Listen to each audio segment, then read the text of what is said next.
In this video, we are going to see how we can hide our followers on TikTok or hide our complete following list on TikTok. It's a pretty straightforward and simple process here, guys. So without further ado, let's get started with this video. First of all, just move to your profile by clicking on the bottom right hand corner, and then we will select the three lines at the top right hand corner. From here, we will choose settings and privacy.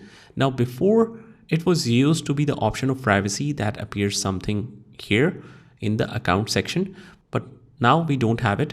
So what we do is we will scroll down, and first of all, if you want to hide your following list, that means the people whom you have followed, whether it's seen by everyone or only you can adjust that setting. But after that, if you want to completely hide your followers and every detail about your account, and for hiding it completely, we will head over to the visibility, and here we have private account. Let's enable it. And it says with the private account, only users you approve can follow you and watch your videos. Your existing followers won't be affected. So we need to turn this on, and that is how we do it. I hope you found this video helpful, and if you did, hit the like button and subscribe to our channel, and I will see you in the next one.